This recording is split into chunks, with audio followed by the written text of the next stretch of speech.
Bigla na lamang bumuhos mula sa himpapawid ang nakamamatay na ulan ng matutulis na balahibong tila mga karayom. Dahil dito, agad na natabunan sina Lee Mo-yu at Luo Yung-jun. Malakas silang bumagsak at naipit sa lupa habang tumagos ang mababangis na pag-atake sa kanilang iba't ibang parte sa katawan. Mas malala ang sinapit ni Ma Weiwei, nang tumingin siya sa kanyang dibdib, agad niyang napagtanto na direktang tinusok ng pag-atake ang kanyang puso. Sinamantala ng isang napakalaking halimaw na may pakpak ang pagkakataon, mabilis itong sumugod mula sa himpapawid at itinutok ang matutulis nitong kuko sa ulo ni Ma Weiwei upang tuluyan siyang patayin. Wala na siyang natitirang lakas upang lumaban kaya dahan-dahan niyang ipinikit ang kanyang mga mata at tahimik na inihanda ang sarili sa kanyang wakas.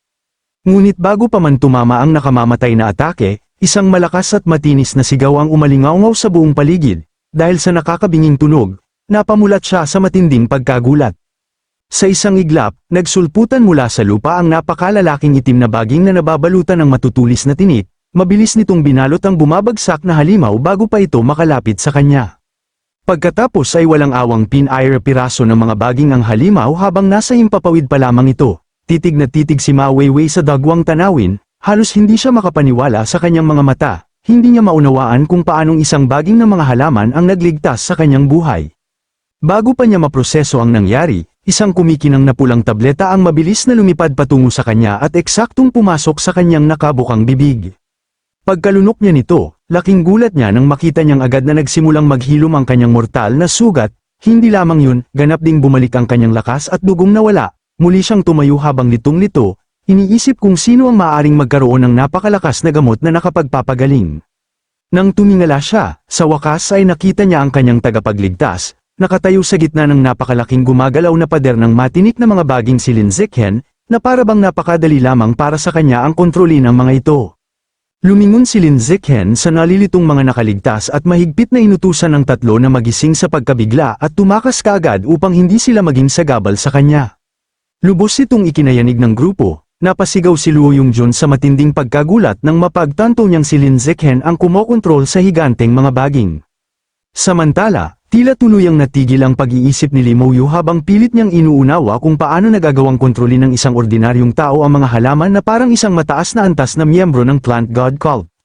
Si Ma Weiwei naman ay halos mawala ng masabi, ang tanging naiisip niya ay baka nananaginip lamang siya at naiipit sa isang kakaibang panaginip. Habang nakatitig pa rin sa kanya ang mga nailigtas niyang kasama, nagsimulang magplano si Lin Zichen ng kanyang susunod na hakbang.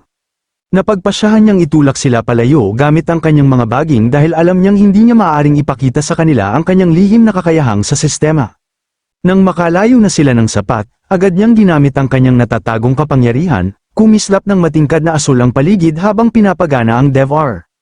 Matapos niyang higupin ang napakaraming bangkay ng mga halimaw, ginantimpalaan siya ng sistema ng maraming makapangyarihang bagong katangian ng katawan, ngunit wala siyang panahong magsaya. Isang napakalaking mataas na antas na Minotaur Beast ang nagsimulang magwasak ng mga lansangan, napagtanto ni Lin Zichen na napakarami ng hukbo ng mga halimaw, at marami sa mga ito ang umabot na sa napakataas na antas. Alam niyang hindi na siya makatatagal kung mag-isa lamang siyang lalaban.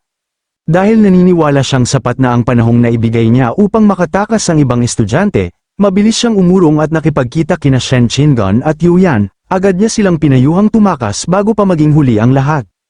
Ngunit hindi sila hinayaang makatakas ng mga halimaw, sa isang napakalakas na pagsabog, nabiyak ang lupa habang isang dambuhalang mahaba na alupihan ang sumabog palabas mula sa ilalim ng kalsada, kaagad na kinumpirma ng sistema na isa itong nakatatakot na top-tier nightmare creature, napakataas ng dambuhalang alupihan na para itong isang buhay na gusali habang nakapulupot sa ibabaw nila. Napagtanto ni Lin Zichen na nasa matinding panganib sila kaya agad niyang sinigawan ang mga babae na tumalikod at tumakbo sa kabilang direksyon. Ngunit sa kasamaang palad, agad ding naharang ang kanilang ruta ng pagtakas ng sunod-sunod na sumulpot ang mas marami pang higanteng alupihan mula sa mga guho, na may malakas na pagsabog. Napagtanto ni Lin Zichen na ang bawat isa sa mga dambuhalang insektong iyon ay nasa napakataas na antas, kaya halos wala silang pag-asang matalo kahit isa lamang sa mga ito. Napakagat siya sa kanyang mga ngipin sa matinding kaba nang mapagtanto niyang tuluyan na silang naipit sa isang ganap na walang labasang bitag. Ngunit nang akala nilang magiging pagkain na sila ng mga halimaw, isang pamilyar at mapaglarong tinig ang biglang narinig mula sa itaas. Casual na nakaupo sa isang malapit na tubo ang siyam na buntot na demonyong Zoro na si Su Juju, nakatingin ito sa kanila habang may kumpiyansang ngiti at tinawag ang kanyang munting alipin upang sumama sa kanya. Pabirong sinabi niya na wala nang saysay ang manatili roon at magpakaing lamang sa mga halimaw kasama ang isang grupo ng mahihinang tao. Tinanong ni Lin Zichen si Su Juju kung siya ba ang may kagagawa ng napakalaking pag-atake ng mga halimaw, ngunit kibit-balikat lamang ang isinagot ng demonyong Zoro at sinabi niyang wala siyang kinalaman sa kaguluhang yun. Sa halip, ibinunyag niya na ang tunay na kumokontrol sa nagngangalit na hukbo ng mga mutant ay ang Great Elder ng Plant God Cult. Kahit hindi siya ang nagsimula ng pag-atake, buong pagmamalaking sinabi ni Su Juju na napakadali lamang para sa kanya ang pigilan ng mga halimaw. Upang patunayan ito, pinakawalan niya ang kulay rosas na espiritual na enerhiya, na hugis puso. Sa isang iglap, nagyelong tila estatwa ang lahat ng dambuhalang baluting alupihan habang nasa gitna ng kanilang pagsugod.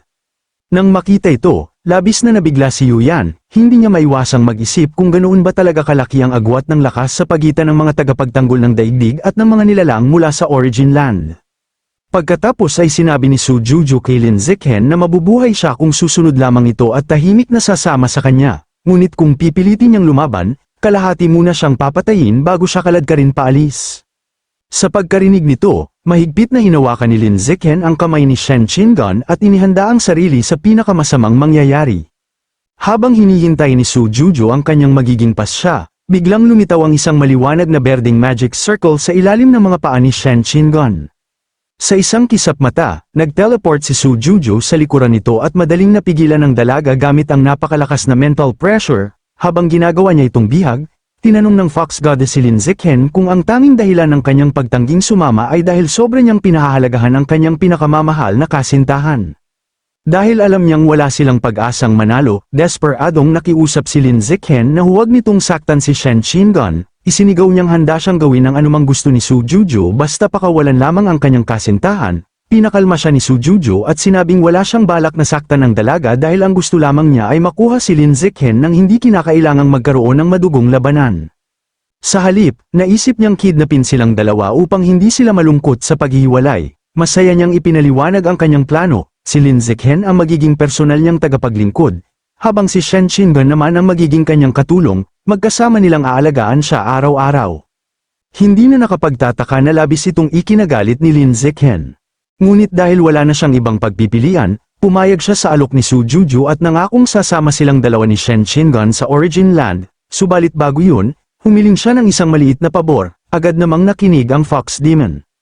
Nakiusap siya kay Su Juju na gamitin ang kanyang teleportation magic upang mailigtas at maipadala sa ligtas na lugar ang kanyang mga kaibigan at ang iba pang inosenteng tao habang labis nilang ikinagulat ang nangyayari.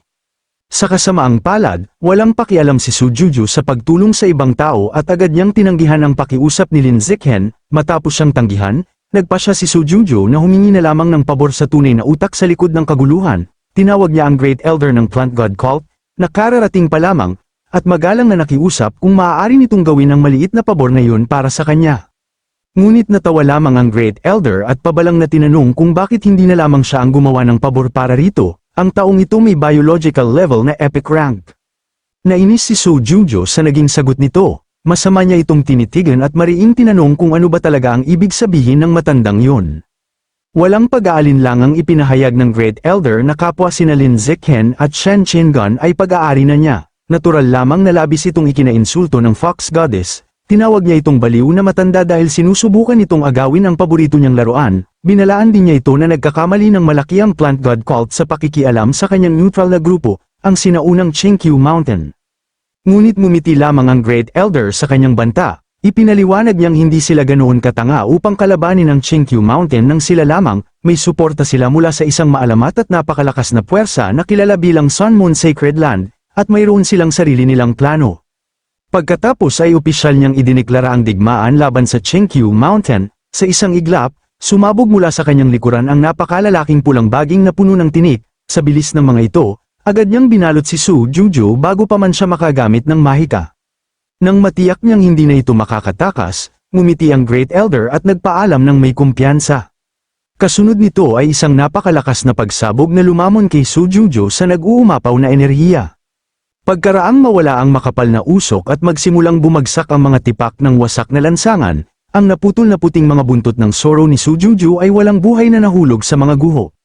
Sa kaibuturan ng sinaunang Chengqiu Mountain sa Origin Land, nagmamadaling bumalik si Su Juju habang halatang balisa, kailangan niyang iulat ang nangyari sa kanyang tiyahin na si Su Chig, ang pinuno ng Chengqiu, dahil sa kakilakilabot na nangyari. Nagulat si Su Chig nang makita ang kanyang pamangkin na takot, sapagkat karaniwan itong kalmado sa anumang sitwasyon, agad niyang tinanong kung ano ang nangyari. Ipinaliwanag ni Su Juju na ang makapangyarihang Sun Moon Sacred Land ay opisyal nang nagdeklara ng digmaan laban sa Chengqiu. Hindi lamang yun, mismong ang Great Elder ng Plant God Cult ang naghatid ng pagbabanta sa daigdig at winasak pa ang isa sa pinakamalalakas niyang avatar bilang babala. Lubhang sineryoso ni Su Chig ang balitang yun, bagamat hindi ang Chengqiu ang pinakamalakas sa larangan ng digmaan, napakalakas naman ang kanilang impluwensyang pampulitika. Ito ay dahil ang kanilang mga Fox Maiden ay may ugnayan sa mga pinuno ng halos lahat ng pangunahing kapangyarihan sa mundo. Dahil ang pagsisimula ng ganitong digmaan ay katumbas ng pampulitikang pagpapakamatay, isang nakakatakot na posibilidad ang sumagi sa isip ni Su Chig, na pagtanto niyang tanging kung malapit ng magising ang sinaunang ninunong kayang wasakin ang mundo ng Sun Moon Sacred Land saka lamang sila mangangahas na galitin ang lahat ng malalakas na puwersang yun. Ngunit bago pa nila mapag-isipan ang bagay na yon, isang pagod na mensahero ang biglang pumasok sa bulwagan dala ang mas mahalagang balita. Iniulat niya na ang buong hukbo ng mga halimaw na umatake sa timog na outpost ng daigdig ay bigla na lamang nalipol at ganap na pinino ng isang misteryosang babae na nakasuot ng sinaunang kasuotan. Nang narinig niya ang salitang pinino ay lubos niya itong ikinagulat. Ayon sa mensahero, ang babaeng yun na nagngangalang Chi Chengmo ay may nakapangingilabot na lakas. Sa isang simpleng kumpas lamang ng kanyang kamay, nilipol niya ang napakalalaking hukbo ng mga mataas na antas na halimaw at pagkatapos ay ginawang mga energy pill ang kanilang mga bangkay sa mismong larangan ng digmaan. Dahil sa nakakatakot na pagpapakitang yun ng kapangyarihan, natakot ang mga lokal na puwersa kaya ipinadala nila ang kanilang pinakamalalakas na mandirigma upang maglatag ng malaking bitag at patayin siya. Ngunit nang tanungin ni Su Chig kung ano ang naging resulta ng pangangaso, napilitang aminin ng mensahero na madaling nakatakas si Chi Chengmo sa kanilang bitag nang hindi man lamang nagkaroon ng kahit isang gasgas. Samantala, sa wasak na sentro ng Shanghai, lumulutang sa himpapawid ang Great Elder ng Plant God Cult habang nakatanaw sa larangan ng digmaan, malakas niyang inutusan sina Lin Zichen at Shen Qingan na sumuko at sumama sa kanya. Kaagad na binalot ng matutulis na baging ang dalawa, dahil alam niyang wala silang pag-asang manalo, pumayag si Lin Zichen na sumama ng walang paglaban. Ngunit nakiusap siya sa Great Elder na pakawala na lamang ang mga inosenteng nakaligtas na nasa ibaba, tumawa lamang ang Great Elder sa kanyang kahilingan. Sinabi nitong kung tunay na nais ni Lin Zichen na maging miyembro ng Plant God Cult, kailangan muna niyang patunayan ang kanyang ganap na katapatan. Bilang pagsubok, binigyan siya nito ng isang napakalupit na utos, inatasan siyang personal na patayin ang bawat isa sa mga natitirang tao na nakakulong pa sa mga lansangan. At upang pilitin siyang pumili, nagbanta ang Great Elder na babaliin niya ang leeg ni Shen Qingan kung mag-aalinlangan si Lin Zichen kahit isang segundo lamang. Ganap na natarante si Lin Zichen nang mapagtanto niyang wala na siyang matatakasan. Lalo pang hinigpitan ng Great Elder ang mga matinik na baging na nakabalot kay Shen Qingan, dahilan upang mamilipat ito sa matinding sakit. Tinukso pa niya si Lin Zichen at sinabing mamamatay ang kanyang pinakamamahal na kasintahan sa loob lamang ng ilang segundo kung hindi siya agad magsisimulang patayin ang sarili niyang mga kaibigan. Mula sa ibaba, sumigaw sina Yuyan at Liu Chunwu, pinakiusapan si Lin Zichen na huwag nang mag-atubili, alam nilang wala na silang pag-asang makaligtas sa hukbo ng mga halimaw, kaya mas gugustuhin pa nilang mamatay ng mabilis sa kanyang mga kamay kaysa lamunin ang buhay ng mga halimaw. Nakisama rin sina Luo Yongjun, Li Mouyu, at Ma Weiwei, desperado nilang hiniling kay Lin Zichen na bigyan silang lahat ng mabilis at mahabaging kamatayan upang mailigtas lamang si Shen Qingan. Punong-puno ng kawalan ng pag-asa, naghanda si Lin Zichen na gawin ang pinakamasakit na sakripisyong yun. Tahimik siyang nangako sa kanyang sarili na balang araw ay hahanapin at papatayin niya ang Great Elder upang maipaghiganti ang lahat ng kanyang mga kaibigan. Ngunit bago pa niya magawa ang desisyong yun, biglang nabaluktot ang espasyo sa kanilang paligid. Sa isang iglap, biglang lumitaw si Chi Chengmo sa pagitan ni Lin Zichen at ng Great Elder, at tuluyang pinigilan ang malupit na laro ng kontrabida.